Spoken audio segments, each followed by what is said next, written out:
Yeah, so someone in the chat asked what their objectives are. They meaning, I guess, the Saudi royal family, the Saudi establishment.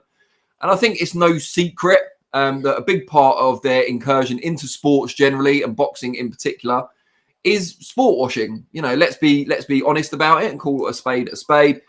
They want to help burnish the human rights record, highly questionable human rights record of Saudi Arabia, by using sport and concerts and other forms of live entertainment as a platform to show another side of Saudi Arabia.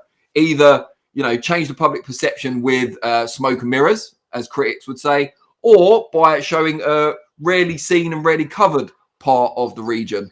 Its supporters might say. Eamon, where do you sit on that as a contributing factor to the power base that the Saudis have established in boxing? Yeah, I mean, I'd start by saying this, like, I'm not the most political of people, to be honest with you. I'm aware of certain things, but I don't really watch kind of the news. I kind of tend to stay away. There's a famous song by Morrissey, although I'm not a big Morrissey fan. He goes along the lines of stop watching the news. It makes you depressed, makes you feel sad and stuff. And that's kind of my MO with things, very much laid back, very much not really kind of in tune with all those sorts of things. But look, when it comes to it, it's a bit of both, I think, really, because we're talking about when it comes to Saudi Arabia, I think generally, from what I've seen, it's often negative. The press is with every country, there's often different sides to the country, different sides of tourism. I think when the large part of your probably resources are oil, you want to kind of change that for the future. I think my friend was trying to tell me this a while back, actually, about the conversation regarding trying to shift their function over, or at least that from the large part, their main resource from oil to actual travel and tourism, which is, you can understand that from a country's perspective. The idea is that I think they want working professionals, at least in that region, including Dubai and the like, to move over. And the idea is, like, by 2030, they'll have all the infrastructure ready to have that in place. Now, from what I've seen in the region, 2030 looks to be kind of quite an ambitious leap towards. It probably needs more time to that. But then when we've seen, like, the idea of, like, stadiums being created or arenas being created in weeks, it doesn't seem as problematic. But then comes with the other side of it, of like, well, what's been done in terms of regulating the build of these things and what is happening for the safety. I think apparently there's a safety record which isn't one that you'd want to flaunt out there. So look, I completely get kind of people who want to see the sports washing side of it, and I think there's a part to that, but there's good parts in it as well. In that, when watching the likes of WWE, one of the big things that I said about Saudi is kind of the way women are treated culturally, and women have kind of been left to the wayside with it. But there's been steps that have been made and steps have been taken to kind of westernize, I guess, that region in a sense. I feel, again, this isn't, again, from the most learned of opinions, but this is from what I see from what I've touched upon in my kind of view. But you had the likes of the WWE women who performing for the first time ever, and you maybe look to, you know, years or a few years back to that would have never happened. That would never be in the conversation to have that sort of thing happen. And you want and hope to see more of that happen in the future. These sort of things are when you're looking to change things and change things social demographically, if that's the right term, I believe it is. You have to at least take generations of time. And you start by doing things, you start by taking the steps to introduce, and then gradually things change over, you know, decades and decades. And you look back and you've had that shift. So this is the start of that. So that's why I think you get the criticisms of sports washing and stuff. But I feel it's a good and right step towards that. But you can't gloss over the human rights side of things. Our country doesn't get it perfect either. I'm not going to sit here and say that we don't have our own issues and problems. And that's part of it. And that's part of my thinking, where I don't fully kind of go in too much on other countries when we have our own problems here. But I think with the start of sport and the shifting over to, you know, different attitudes in their own region, then they can start to look at the political side of things, and things get a bit more kind of moldable and trying to change things for the better in that country. But we also have to look at our own kind of plate here with these sort of things. I think it's an important point. There has to be some sort of trickle down impact of these events taking place and of the advances we see. Like you mentioned, WWE there and the females fighting. I'm sure we'll see female boxing matches in Saudi, or probably already have. So you've got that, but it needs to trickle down to the region and Saudi particularly as a whole, because, you know, it's not that long ago, was it, women weren't allowed to drive, and there's voting, there's just basic human rights that are still being repressed on either, you know, sexist basis or other reasons.